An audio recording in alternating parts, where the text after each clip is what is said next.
সময় যখন পেয়েছি তখন এক্সপ্লেন করি, আমি ছেড়েও দেবো। রিকোয়েস্ট করবো, ব্রহ্মযুগম সিনেমাটা যারা দেখেছো তারা এই ভিডিওটা দেখো, যারা দেখোনি তারা দয়া করে এই ভিডিওটা দেখো না। এখানে প্রচুর স্পয়লার থাকবে, আমাকে এক্সপ্লেন করতে হলে সিনেমাটার গল্পটাও বলতে হবে, ফলে অবভিয়াসলি স্পয়লার থাকবে। ওকে, চলো শুরু করা যাক। সিনেমাটার যে গল্প, সেই গল্পটা কিন্তু অ্যাকচুয়াল গল্প নয়। এই গল্পটার মধ্যে মেটাফরিক্যালি কি বলার চেষ্টা করেছে সেইটা হচ্ছে কি অ্যাকচুয়াল গল্প, যেটা আমাদেরকে বুঝতে হবে। এবং সেটার মধ্যেই লুকিয়ে রয়েছে এই ফিল্মের, কেন এই ফিল্মটা এক্সেলেন্ট, ব্রিলিয়েন্ট ফিল্ম আমরা বলি, রাইট? এটা যদি একটা এরকম সিনেমা যদি হতো যেটার মধ্যে একটা গল্প দেখাচ্ছে, ওই গল্পটাই আনফোল্ড করছে, তাহলে আমরা এটাকে ব্রিলিয়েন্ট ফিল্ম বলতে পারতাম না। কিন্তু এটার মধ্যে স্তর রয়েছে, শেড রয়েছে প্রচুর, এবং এটা আমাদের অস্তিত্বকে কাইন্ড অফ রিফ্লেক্ট করে আর ইকো করে। তো ব্রহ্মযুগমকে আমাকে কনসেপচুয়ালি ব্রেকডাউন যদি করতে হয় তাহলে বলতে হবে এই গল্পটা হচ্ছে গিয়ে শয়তান কিভাবে জন্মায়, শয়তান কিভাবে কন্ট্রোল করে, আর শয়তানের ধ্বংস কি করে হয়। কিন্তু আদৌ কি শয়তানের কোনোদিন ধ্বংস হয়? শয়তানটাই আসলে কি, আর মানুষ আসলে কি, আর অবস্থা বা পরিস্থিতি আসলে কি। ওকে, আমাদের জীবনের স্তর কি কি রয়েছে, এই সমস্ত কিছু দেখো। তিনখানা চরিত্র রয়েছে যারা এই সিনেমার মধ্যে রয়েছে। একটা ইয়াং ছেলে যে একটা বাড়ির মধ্যে এসেছে, বাড়ির মধ্যে দুটো লোক রয়েছে। একটা মধ্যবয়স্ক লোক আছে যে বাড়িতে রান্নার কাজ করে, পাচক ঠাকুর। আর একটা বেশি বয়স্ক লোক রয়েছে যে এই বাড়ির রাজা, জমিদার। এই এরিয়ার সে রাজা বা জমিদার টাইপের সে ছিল আগে। ওকে, এবারে তার অধীনে এই একটা লোক রান্না ফান্নার কাজকর্ম করে, সে একে যা অর্ডার করবে, ঠিক আছে, ওকে। আর এ এসছে, ওকে। বয়স দিয়ে তুমি যদি দেখো, জমিদারের বয়স বা রাজার বয়স সব থেকে বেশি। যে কাজ করছে তার হাফ এজ, 40-50 মতো। আর যে এসে উঠেছে তার বয়স ওই 25-30 মতো হবে। তো ছোট বয়স, মাঝ বয়স আর পূর্ণ বয়স। ওকে, ভালো, মাঝারি আর খারাপ। ভালো মানে কি, আমরা ইয়াং বয়সে না অ্যাকচুয়ালি ইনোসেন্ট থাকি। আমরা মাঝারি বয়সে যখন পৌঁছাই তখন আমরা হাফ করাপ্টেড হই, কারণ আমরা তখন জীবনটাকে হাফ দেখে নিয়েছি। 30-35 বছর, 40 বছর বয়স আমাদের, জীবনে কোনটা করলে পরে কি হয়, কোনটা ভালো কোনটা খারাপ, কোথায় আমার সুবিধা কোথায় আমার অসুবিধা আমার জানা হয়ে গেছে। আর খারাপ হচ্ছে গিয়ে যে ভালো মাঝারি সমস্ত কিছুর উপরে চলে গেছে, তার হাতে রয়েছে কন্ট্রোল। তো তিনটে বয়সের তিনটে ব্যক্তি, তিনজনে অ্যাকচুয়ালি ভালো, মাঝারি, খারাপ। এই মাঝারির কথাতে আমি পরে আসব, আগে আমি খারাপকে দিয়ে শুরু করি। আমি প্রথমে কি কোয়েশ্চেন করেছিলাম, শয়তান কি, শয়তানের জন্ম কিভাবে হয়েছে, আর শয়তান কন্ট্রোল কিভাবে করে, আদৌ কে শয়তান। ওকে, মানুষকে কখন শয়তান হয় বলো তো? যখন সে একটা ট্র্যাপের মধ্যে পড়ে। জন্মেছি তো আমরা ইনোসেন্ট, ওকে, আমাদের সবার এক্সপোজার হয়েছে, আমরা বাড়িতে বড় হয়েছি, স্কুলে কলেজে গেছি, আমরা বাড়িতে যেটা দেখেছি, স্কুলে কলেজে যেটা করেছি, যেটা আমরা দেখছি, সিনেমাতে দেখছি, সমাজে দেখছি, আমার এটা ভাল লাগছে, কারোর ওইটা ভাল লাগছে, আমাদের চরিত্র গঠন হচ্ছে। ওকে, কিন্তু আমাদের মধ্যে বেসিক কিছু বোধ আছে, আর হিউম্যান বিইংদের বেসিক বোধগুলো ভালোই হয়। কিছু এক্সেপশনাল কেস বাদ দিয়ে, আমি সাইকোপ্যাথ বা ওরকম টাইপের লোকজনের কথা আমি বাদ দিচ্ছি। কেউ কেউ ছোটোবেলাতে অনেক ট্রমা দেখে, সেই ট্রমা দেখে কেউ হিরো হয়ে যায়, কেউ ভিলেন হয়ে যায়। আমি এখানে ব্যাটম্যানের এক্সাম্পল নিতে চাই না, বাট দ্য থিং ইজ, একটা স্কুল থেকে দুটো ছেলে যদি পাস যদি করে, যে দুটো ছেলেই 70 পেয়েছে, তুমি দেখবে রিয়েল লাইফে এগিয়ে গিয়ে হয়তো 70 পাওয়া ছেলেদের মধ্যে একজন ভালো কিছু করছে, আরেকজন হয়তো খারাপ কিছু করছে। ইউনো হোয়াট, আমরা সেম বই পড়ি, সেম জিনিস আমাদেরকে স্কুল কলেজে বলা হয়, কিন্তু আমাদের এক একজনের বোধ দিয়ে বিচার করার প্রক্রিয়া আলাদা, কারণ আমরা মানুষ হিসেবে ভিন্ন, ঠিক আছে। এবং কারোর মধ্যে বর্ন গুডনেস রয়েছে, কারোর মধ্যে বর্ন ইভিল রয়েছে, কিন্তু অধিকাংশ ক্ষেত্রেই ইভিল তৈরি হয়, শয়তানের জন্ম হয়। আর শয়তানের জন্ম কিভাবে হয়? ট্র্যাপ থেকে। কোন সেই ট্র্যাপ? দেখো, আমাদের যে প্রোটাগনিস্ট, সব থেকে অল্প বয়সী যে ক্যারেক্টার, সে পড়েছিল ঝামেলাতে। সে একটা বনের মধ্যে তার বন্ধুর সঙ্গে হারিয়ে গেছে, তার বন্ধুকে একটা মেয়ে এসে তুলে নিয়ে গেছে, যেই মেয়েটা হচ্ছে গিয়ে প্রথম ডিস্ট্র্যাকশন, ইয়াং বয়সেই সার্ভাইভ করতে পারেনি, কিছু কিছু ছেলে পিলে শক্তিমান দেখে শক্তিমান মিমিক করতে গিয়ে অল্প বয়সেই মরে গেছে। কিছু কিছু ছেলে পিলে 20-25 বছর বয়সের মধ্যে এমন নেশা করে নেয়, নেশা করে তারা অন্ধকারে হারিয়ে যায়। কিছু কিছু আছে তাদের সাথে সত্যি অ্যাক্সিডেন্ট হয়েছে, তারা লাইফে হারিয়ে গেছে। কিন্তু কেউ কেউ আছে ওই ইনিশিয়াল যে স্টেজটা সার্ভাইভ করে যায়, তার বাড়ির কন্ডিশন ভালো বা তার কোনো কিছুর কন্ডিশন ভালো, সে সার্ভাইভ করে যায়। মধ্যবিত্ত সার্ভাইভ করে যায়। মধ্যবিত্ত ছেলেরা হুট করে নেশার মধ্যে জড়িয়ে পড়বে না, হুট করে গুন্ডাগর্দি করে বা র্যাশ ড্রাইভিং করে মরে যাবে না। কেউ কেউ মরে যায়, সবাই মরে যাবে না, কারণ ওরা জানে যে ওদের বাবা মা বেঁচে রয়েছে, ওদেরকে বাঁচতে হবে। আমাদের এখানে যে ইয়াং যে হিরো, সে তার মায়ের কাছে ফিরছে, ঠিক আছে? মায়ের কাছে ফিরতে গিয়ে রাস্তা ভুল হয়েছে, মাঝ রাস্তাতে বন্ধু হারিয়ে গেছে, সে গিয়ে পড়েছে ওই বাড়িটাতে। ওই বাড়িটা থেকে সে খানিকক্ষণের জন্য থেকে সাহায্য নিয়ে আবার ওই বাড়ি থেকে বেরিয়ে এসে তার মায়ের কাছে যাবে। কিন্তু এইখানে হচ্ছে কি জীবনের অ্যাকচুয়াল মজা। তুমি যেই মিডিল এজে পৌঁছাবে, এমন রেসপন্সিবিলিটি আসবে, আর সেই রেসপন্সিবিলিটি ফুলফিল করতে গিয়ে হয়তো তুমি এমন একটা কাজ করবে যে তুমি একটা ট্র্যাপের মধ্যে পড়ে যাবে। আমরা হিন্দি সিনেমাতে, বাংলা সিনেমাতে এরকম কত দেখেছি যে ভালো ছেলে ছিল কিন্তু হঠাৎ করে টাকার খুব দরকার পড়েছে, তাই ওকে বেপথে যেতে হয়েছে। এইবার সেই বিপদ ওর পিছু ছাড়ছে না, সে ওকে ছাড়বে না, আর সে ওকে বারবার কথা শোনাবে যে আমি তো তোকে ভাত রুটি দিয়েছি। এখানে মামুত্তির ক্যারেক্টারটা এক্স্যাক্টলি তাই করে। এবং মামুত্তির ক্যারেক্টারটা যে শয়তান, সেটা টিজার ট্রেলার বাদ দাও, এই সিনেমাতে খুব সুন্দর করে এস্টাবলিশ করা হয়। যখন মামুত্তি ওকে প্রথমবার খেতে দিয়েছে, ও তখন ভগবানকে ধন্যবাদ দেয়। মামুত্তির ক্যারেক্টারটা খুব বিরক্ত হয়, বলে তোকে তো ভগবান আশ্রয় দেয়নি, ভগবান খেতে দেয়নি, আমি দিয়েছি, তাহলে তুই ভগবানকে তুই স্মরণ কেন করছিস? তখনও বলবে আপনি প্লিজ খারাপ ভাববেন না, আসলে আমাকে বনের মধ্যে এই বাড়িটাও তো লাইক ভগবানের ইচ্ছাতেই তো আমি এখানে এসেছি। তখন ও বলবে যে না, তোর ডেস্টিনি, তোর ভাগ্য, তোর নিয়তি তোকে এখানে টেনে এনেছে। এইখানে মামুত্তি কথাটা কিন্তু খুব একটা বেশি ভুল বলেনি। নিয়তির টান আমি আমার রিয়েল লাইফেও দেখেছি। আমি আশেপাশে কিছু মানুষের এন্ড খুব বাজেভাবেই হয়েছে, কিন্তু এই যে ট্র্যাপে জড়িয়ে পড়া, এবার দেখো এই ট্র্যাপে জড়িয়ে পড়ে কেউ কেউ না, এবারে ওই ট্র্যাপের মধ্যে তারা কি করে রাজা হবে সেই চেষ্টাটা করে। কারণ সে শয়তানের বিপক্ষে যাবে না, শয়তানকে বধ করে সে শয়তানের চেয়ারে বসবে। যেটা করে হচ্ছে গিয়ে আমাদের মাঝারি লোকটা, যে পাচক ঠাকুর, আর সে হচ্ছে গিয়ে নরকের কীট। দেখো মামুত্তির গল্পটা তোমরা যারা সিনেমা দেখেছো তারা জানোই, তাও আমি একবার বলে দিই। The thing is, say actually একটা গবলিন, ঠিক আছে? সে অ্যাকচুয়ালি রিয়েল কোনো লোকই নয়। এই যে পরিবারের জেনারেশন, তাদের মধ্যে একজন পূর্বপুরুষ পুজো করতো, ভগবান তাকে একটা বরদানের মতো বক্স দিয়েছিল যার মধ্যে গবলিন ছিল। গবলিন তার মনের ইচ্ছা পূরণ করতো। এবার মানুষ তো এই ঈশ্বর প্রদত্ত পাওয়া যে জিনিস, সেটার ভ্যালু বোঝে না। অনেকেই নিজের ঈশ্বর প্রদত্ত ক্ষমতার ভ্যালু করতে পারে না, সেটাকে অ্যাবিউজ করতে আরম্ভ করে।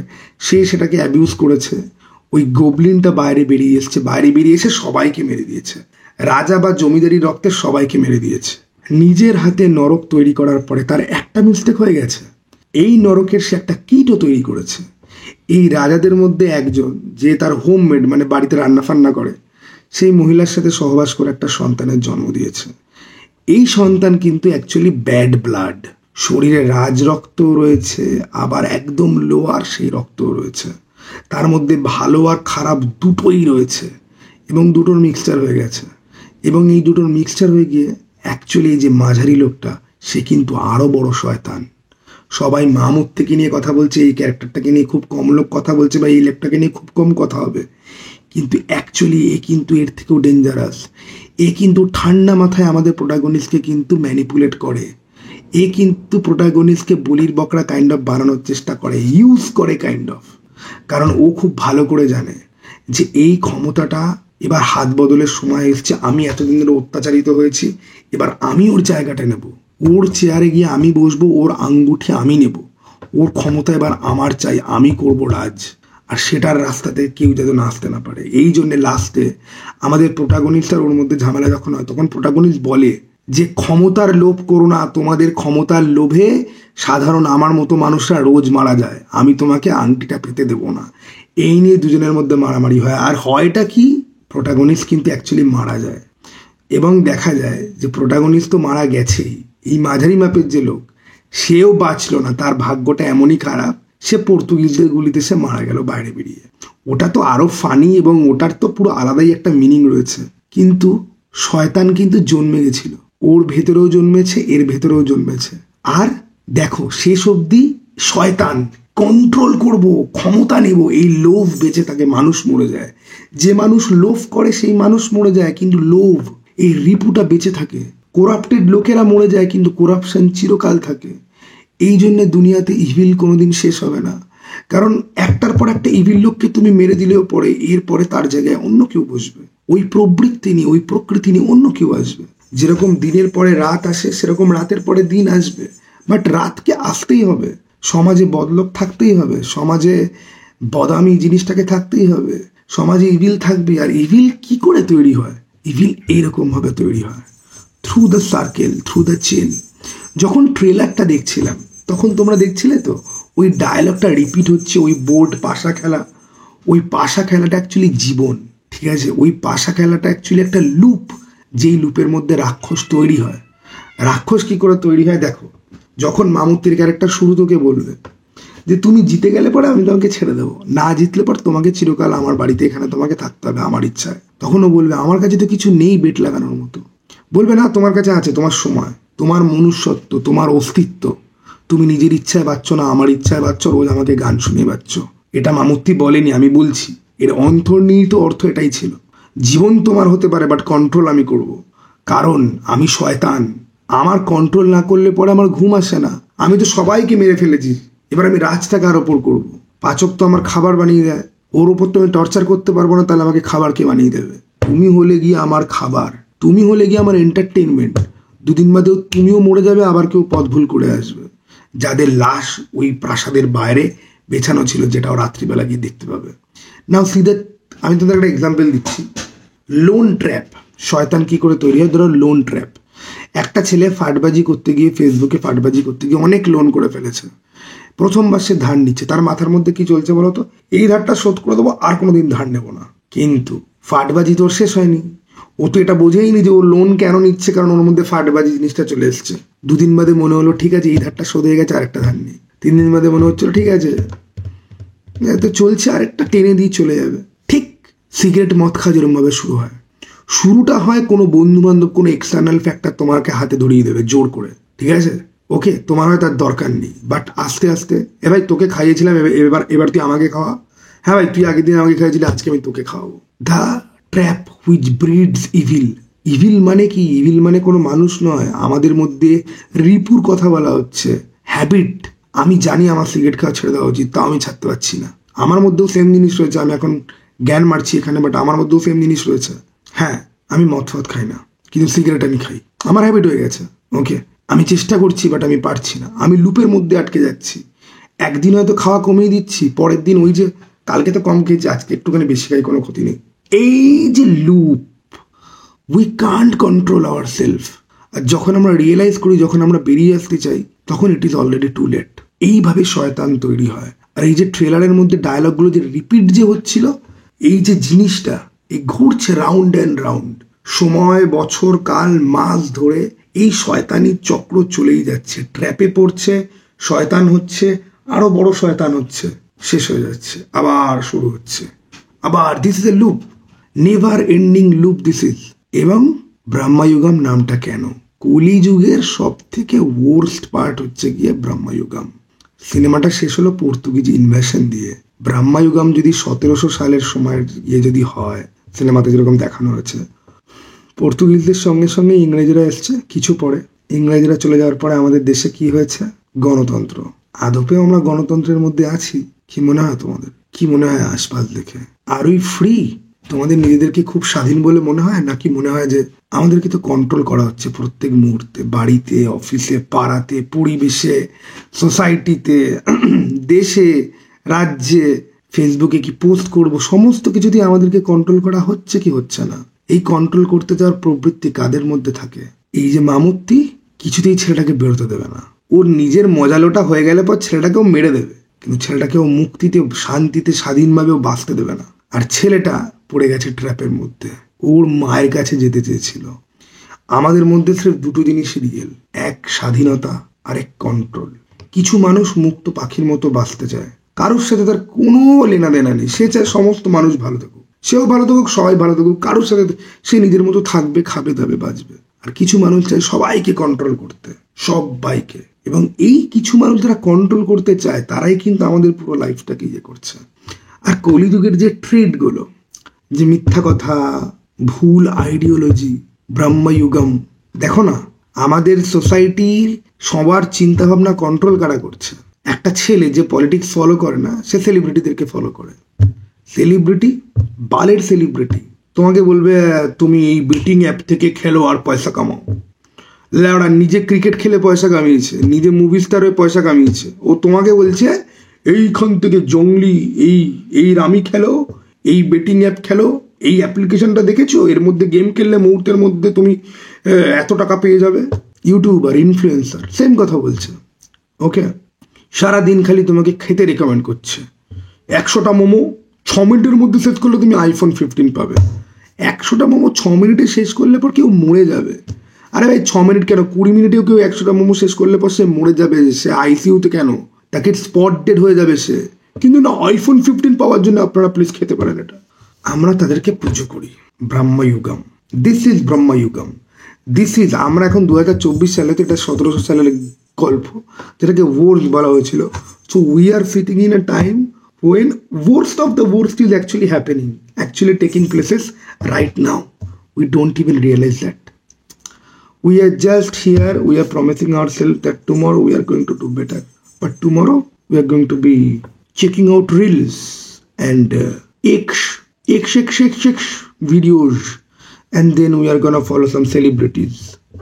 Uma, oh, Punam Pandey বেঁচে আছে, oh my god. হে ফারুক মুনাওয়ার না ওই চুদির ভাই চমচম, ও বিগ বস জিতেছে, ও পোস্ট করেছে, ও শায়রি বলেছে আজকে কোথাও গিয়ে।